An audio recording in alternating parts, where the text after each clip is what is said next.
असम विधानसभा चुनाव में बीजेपी ने शानदार प्रदर्शन करते हुए दूसरी बार सत्ता हासिल की। हाल ही में हुए इन चुनावों में बीजेपी के नेतृत्व वाले गठबंधन को 126 में से 75 सीटों पर जीत मिली। बीजेपी ने अकेले 60 सीटें कब्जाई। हालांकि मुस्लिम बहुल सीटों पर पार्टी का प्रदर्शन खराब रहा। अब इसकी गाज बीजेपी के अल्पसंख्यक प्रकोष्ठ पर गिरी है। असम बीजेपी के अध्यक्ष रंजीत कुमार दास ने एक बयान जारी किया है। बताया कि पार्टी के अल्पसंख्यक प्रकोष्ठ को अनिश्चित काल के लिए भंग कर दिया गया है। बयान में कहा गया है कि हाल ही में हुए असम विधानसभा चुनाव में बीजेपी का प्रदर्शन अल्पसंख्यक बहुल क्षेत्रों में अच्छा नहीं रहा। इन क्षेत्रों में पार्टी को बहुत कम वोट मिले, जबकि 20 सदस्यीय बूथ समितियां बनाई गई थीं। इसके बाद असम बीजेपी ने पार्टी के अल्पसंख्यक प्रकोष्ठ की राज्य समिति, जिला समिति और मंडल समितियों को भंग कर दिया है। इंडिया टुडे की खबर के मुताबिक राज्य में बीजेपी ने 8 मुस्लिम बहुल सीटों पर चुनाव लड़ा था। दूसरी ओर बीजेपी की सहयोगी पार्टी यानी असम गण परिषद यानी एजीपी ने 3 मुस्लिम बहुल निर्वाचन क्षेत्र यानी चेंगा, दलगांव और जमुनमुख में प्रत्याशी उतारे थे। लेकिन इन सीटों पर बीजेपी और एजीपी दोनों पार्टियों के उम्मीदवारों को भारी अंतर से हार मिली। अब बताते हैं कि किन सीटों पर बीजेपी को कितने वोट मिले।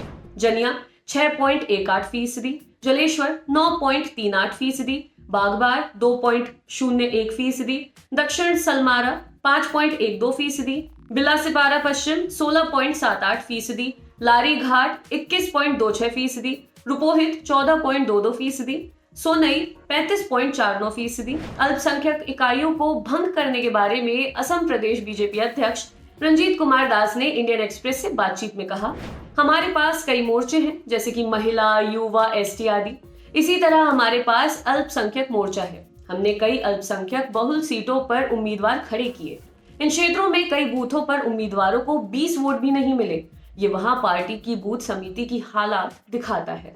इसका मतलब है कि वहां के लोगों ने पार्टी को धोखा दिया है, इसलिए हमने अल्पसंख्यक मोर्चा इकाइयों को भंग कर दिया है। असम बीजेपी के अल्पसंख्यक मोर्चा के प्रमुख मुख्तार हुसैन खान ने द इंडियन एक्सप्रेस से बातचीत में कहा कि उन्हें अल्पसंख्यक प्रकोष्ठ भंग करने का सही कारण नहीं पता, लेकिन पार्टी को अल्पसंख्यक समुदाय से उतने वोट नहीं मिले जितने की उन्हें उम्मीद थी। अल्पसंख्यक मोर्चा के एक अन्य सदस्य ने कहा कि बीजेपी नेताओं के कुछ बयानों ने मुश्किलें पैदा की। बंगाली मूल के मुस्लिमों की आलोचना करते करते बीजेपी के कुछ नेताओं ने अपमानजनक रूप से मियाज कह दिया था। इससे हमें वोट मांगने के लिए जाने में भी भारी कठिनाई का सामना करना पड़ा। असम में 32-34 मुस्लिम बहुल निर्वाचन क्षेत्रों में से बीजेपी ने 2016 के विधानसभा चुनाव में केवल 1 सीट जीती थी।